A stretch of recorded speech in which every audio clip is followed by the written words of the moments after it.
Mesdames et messieurs, bonjour et bienvenue sur la RT Sahel. Vous êtes connectés dans votre espace en plein air et aujourd'hui nous allons à la rencontre de Hakim Hassani Ouseni du Niger qui a communiqué au 4e forum des meilleures pratiques en santé sur la délégation des tâches. Monsieur Hakim, bonjour. Bonjour, monsieur le journaliste.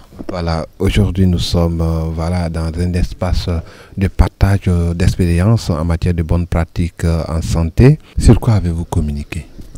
L'innovation apportée sur la délégation des tâches en planification familiale, notamment à travers l'administration du DMPA-SC, communément appelé Sayana Presse, par les agents distributeurs à base communautaire. Alors, cette innovation est portée par qui? Vous-même ou par une structure? L'innovation est portée par mon organisation pour laquelle je travaille, Pathfinder International au Niger, qui est un partenaire important du ministère de la Santé de notre pays et qui appuie le plan de positionnement de la planification familiale dans notre pays et qui soutient toutes ces actions-là de la délégation des tâches dans notre pays. Qu'est-ce que nous devons retenir donc de votre communication? Voilà, on retient de la communication que de plus en plus, les agents distributeurs à base communautaire que nous utilisons souvent dans le cadre de la planification familiale assument beaucoup de responsabilités par délégation des tâches. Et donc, lorsqu'on les renforce, lorsqu'on les forme, qu'on renforce leurs capacités et qu'on les guide selon les thématiques assez spécifiques, ces agents sont capables de porter beaucoup d'innovations. Et on l'a vu avec l'administration du DMPA, c'est des agents qui ne sont pas agents de santé, mais qui ont été formés pour injecter le DMPA-SC et le Sayana Presse aux clients PF, ce qui permet d'élargir davantage le choix de méthodes contraceptives aux femmes bénéficiaires de la planification familiale dans leur communauté. Et ça, c'est un gain parce que la lutte que nous faisons aujourd'hui dans le domaine de la PF, c'est de faire en sorte que les femmes, où qu'elles se trouvent, puissent bénéficier d'une méthode de planification familiale qui réponde le mieux à leurs besoins, à leurs aspirations, afin de pouvoir contrôler elles-mêmes leur santé, contrôler la santé de leur famille et s'épanouir davantage. Et donc, avec cette innovation, cette délégation des tâches, on peut dire sans se tromper que vraiment le pari est en train d'être gagné. Et j'invite les autres États de la CEDEAO à aller vers cette délégation des tâches-là, l'utilisation de la planification familiale dans notre sous-région. Mais quand on va sur le terrain, certaines femmes se plaignent, elles disent que dès que tu arrives, on ne te propose pas différentes méthodes. Voilà, on te dit il y a ça et puis directement on te donne sans analyse, sans test, sans... Voilà. Ton avis réel, qu'en est-il réellement du côté du Niger? Alors, je pense que ces avis sont des avis des gens qui ne sont pas sur le terrain. Moi, je suis responsable des services à base communautaire de Pathfinder et je suis fréquent sur le terrain et je sais ce que nous voyons sur le terrain. Nous avons des agents distributeurs à base communautaire qui sont formés pour faire la promotion de l'APF. Et quand on dit promotion de l'APF, ils font la promotion de toutes les méthodes, les 9 gammes de méthodes de planification familiale qui sont disponibles au Niger. Et donc, ces agents, à leur niveau, ils ont 2 méthodes qui distribuent jusqu'à présent, les pilules et les condoms. Et maintenant, avec la délégation des tâches, ils sont autorisés à injecter le DMPA-SC. Mais au-delà de ça, ces agents appartiennent à un système de santé. Ils appartiennent aux cases de santé, au CSI, où toutes les gammes de méthodes contraceptives sont disponibles et sont offertes. Et mieux, Pathfinder a mis en œuvre une approche qui permet de renforcer les capacités des agents de santé au niveau des centres de santé périphériques pour qu'ils soient capables d'offrir toutes les méthodes de planification familiale, depuis les condoms jusqu'au dispositif intra-utérin, et que toute femme qui a bénéficié de ces méthodes-là puisse être en mesure de la retirer ou de l'arrêter selon son désir ou selon sa volonté de concevoir.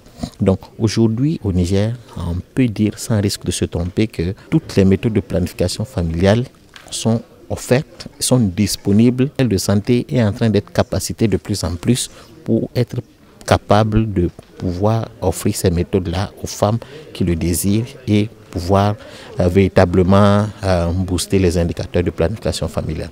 Pour booster les indicateurs de planification familiale, vous avez dit, on connaît aussi le Niger pour son taux très élevé de personnes pratiquant la religion islamique. Est-ce que vous nous croisez pas des problèmes réels liés un peu, je vais dire, à la religion ou même à la culture?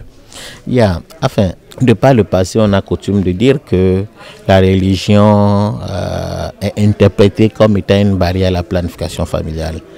Mais cet état de choses est en train de changer aujourd'hui. Parce que, vous savez, notre pays est à 99% musulman. Et donc, les leaders religieux ont un poids très important dans les décisions qui sont prises dans la société et autres. Et donc, tout programme de santé actuellement est en train de les impliquer favorablement, puisque c'est des personnes, c'est des responsables communautaires qui ont une certaine perception de la planification familiale. Mais quand on les implique et qu'on les démontre que dans le Coran, l'islam ne bannit pas la planification familiale. La planification familiale n'est pas interdite. Donc, il y a des versets coraniques, il y a des hadiths, il y a beaucoup d'écrits coraniques qui justifient ou qui soutiennent la planification familiale. Et donc, nous, on s'appuie sur ces écrits-là pour convaincre davantage les leaders religieux. Et je vous assure, Pathfinder a également une expérience dans ce domaine-là, de travail avec les leaders religieux.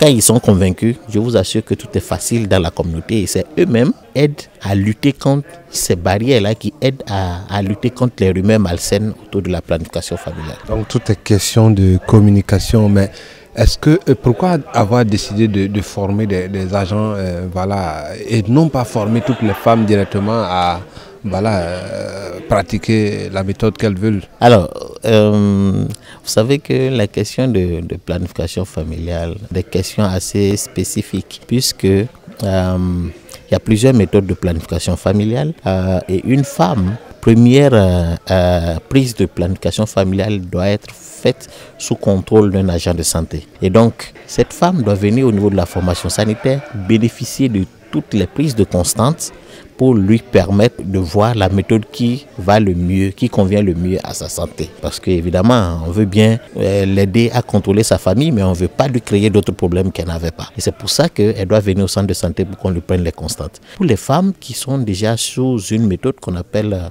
les pilules, les condoms et même le DMPA-SC, ces femmes-là, elles ont déjà été testées pour une première fois, puisque le test se fait juste une fois. Après cela, elles sont capables de venir ou de continuer à utiliser cette méthode-là elles-mêmes, notamment pour les méthodes de pilules et de condoms. Mais pour le DMPA-SC, avec un encadrement de qualité, les femmes sont capables elles-mêmes de s'auto-injecter le DMPA-SC, le Cyanapress.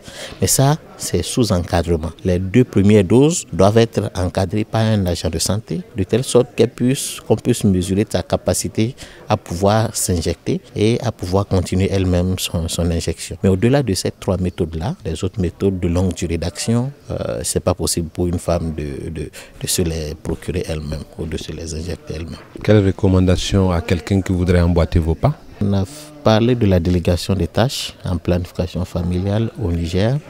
Et je sais que ça fait un bout de temps que les pays de la sous-région ont amorcé la question de délégation des tâches en planification familiale, en santé maternelle et néonatale et tout ça.